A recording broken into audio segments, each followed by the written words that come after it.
ಎಲ್ಲರಿಗೂ ನಮಸ್ಕಾರಗಳು. ನಾನು ವಿಡಿಯೋ ಬಿಟ್ಟಿದ್ದಾಯಿತು, ಈ ವಿಡಿಯೋ ಕ್ಲಿಕ್ ಮಾಡಿದ್ದಾಯಿತು. ಇನ್ನೇಂತಕ್ಕೆ ತಡ, ಲೆಟ್ಸ್ ಸ್ಟಾರ್ಟ್ ದಿ ಚಾನಲ್. ಹೋಗಿ ಯಾವ ಜಾಗದಲ್ಲಿ ನೀನು ಹತ್ತಿದ್ದೆಯೋ ಅಲ್ಲಿ ಗೆಲುವನ್ನು ಸಾಧಿಸಿಕೊಂಡು ಬಾ. ಯಾವ ಜಾಗದಲ್ಲಿ ನೀನು ಮೌನವಾಗಿದ್ದೆಯೋ ಅಲ್ಲಿ ನಿನ್ನ ಉತ್ತರವನ್ನು ಕೊಟ್ಟು ಬಾ. ಕೇವಲ ಮುಗಿದು ಹೋಯಿತು ಅಂತ ಸುಮ್ಮನೆ ಕೂರಬೇಡ. ನಿನ್ನ ಸೋಲನ್ನು ಒಪ್ಪಿಕೊಳ್ಳಬೇಡ. ನೀನು ಯಾರನ್ನಾದರೂ ಸೋಲಿಸಬಹುದು, ಆದರೆ ಸೋಲಿನಲ್ಲೂ ನಗುವವರನ್ನು ಸೋಲಿಸೋಕೆ ಎಂದಿಗೂ ಆಗೋದೇ ಇಲ್ಲ. ಅದಕ್ಕೆ ಎಂತಹ ಕಷ್ಟದ ಸಮಯದಲ್ಲೂ ಕೂಡ ಮುಖದ ಮೇಲೆ ನಗುವನ್ನು ಬಿಡಬೇಡ.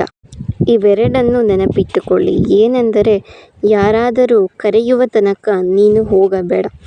ನೀನು ಹೋದರೂ ಆ ಜಾಗದಲ್ಲಿ ನಿನಗೆ ಬೆಲೆ ಇರೋದಿಲ್ಲ.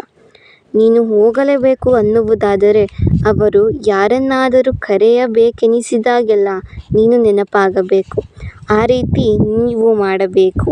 ಇನ್ನೊಂದು, ಯಾರಾದರೂ ನಾನು ಹೇಳಲ್ಲ ಅಂದಾಗ ಯಾವತ್ತೂ ಅದನ್ನು ಕೇಳಬೇಡ. ನೀನು ಹೇಗೆ ಮಾಡಬೇಕು ಅಂದರೆ, ಅವರು ನಿನ್ನ ಜೊತೆ ಮಾತಾಡಬೇಕು ಅಂದ್ಕೊಂಡಾಗೆಲ್ಲ ನಿನಗೆ ಕೇಳುವ ಸಮಯ ಇರಬಾರದು. ಆ ರೀತಿ ನಿನ್ನಿಂದ ಬಿಟ್ಟರೆ ಬೇರೆ ಯಾರಿಂದಲೂ ಆಗೋದಿಲ್ಲ. ಅದನ್ನು ನೀನೇ ಆಗೋ ಥರ ಮಾಡೋದಕ್ಕೆ ಆಗೋದು. ನೀನು ಒಬ್ಬರ ಜೊತೆ ಫ್ರೆಂಡ್ಶಿಪ್ ಮಾಡಬೇಕು ಅಂದುಕೊಂಡರೆ ಖಂಡಿತ ಮಾಡು. ಹಾಗೂ ಪ್ರತಿ ಫ್ರೆಂಡ್ಶಿಪ್ನಲ್ಲೂ ನೀನು ಏನಾದರೂ ಕಲಿಯೋ ಆಗಿರಬೇಕು. ಖಾಲಿ ಮಾತಾಡೋ ಬದಲು ಅವರಿಂದ ಏನಾದರೂ ಉಪಯೋಗ ಆಗಬೇಕು.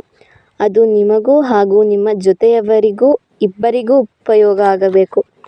ನೀನು ಯಾರಿಗೋಸ್ಕರ ಓದುತ್ತೀಯೋ ಬಿಡ್ತೀಯೋ ನಿನ್ನಿಷ್ಟ. ಆದರೆ ಮುಂದೆ ನಿನ್ನ ಜೀವನಕ್ಕಾಗಿಯಾದರೂ ನೀನು ಚೆನ್ನಾಗಿ ಓದು. ಯಾರಾದರೂ ಕಷ್ಟ ಅಂತ ನಿಮ್ಮ ಹತ್ರ ಬಂದರೆ ನಿಮ್ಮ ಕೈಯಲ್ಲಿ ಎಷ್ಟು ಆಗುತ್ತೋ ಅಷ್ಟು ನೀವು ಸಹಾಯ ಮಾಡಿ. ನೀವು ನಿಮ್ಮ ಅಪ್ಪ ಅಮ್ಮನಿಂದ ಹುಟ್ಟಿದ್ದಕ್ಕೆ ಆದರೂ ನಿಮ್ಮ ಅಪ್ಪ ಅಮ್ಮನ ಹೆಸರು ಮೇಲಕ್ಕೆ ತಗೊಂಡು ಹೋಗಿ. ನೀವು ಮನುಷ್ಯರಾಗಿ ಹುಟ್ಟಿ ಏನೂ ಸಾಧನೆ ಮಾಡದೆ ಹೋದರೆ ಮನುಷ್ಯರಾಗಿ ಹುಟ್ಟಿದ್ದು ವ್ಯರ್ಥ. ಈ ಭೂಮಿ ಮೇಲೆ ಹುಟ್ಟಿದ್ದಕ್ಕೆ ಸಾಧನೆ ಮಾಡಬೇಕು ಅಂದರೆ ನೀವು ಧರ್ಮದ ಹಾದಿಯಲ್ಲಿ ನಡೆಯಬೇಕು. ಉದಾಹರಣೆಗೆ, ಪುಣ್ಯಕೋಟಿ ಹಸು ಧರ್ಮದ ಹಾದಿಯಲ್ಲಿ ಎಷ್ಟೇ ಕಷ್ಟ ಬಂದರೂ ಸತ್ಯವನ್ನು ಬಿಡಲಿಲ್ಲ. ಅದು ಕೂಡ ಧರ್ಮದ ಹಾದಿಯಲ್ಲಿ ನಡೆದಿದ್ದಕ್ಕೆ ಈ ಪ್ರಪಂಚವೇ ಸಂಕ್ರಾಂತಿಯಂದು ಹಸುವಿಗೆ ಪೂಜೆ ಮಾಡುತ್ತದೆ.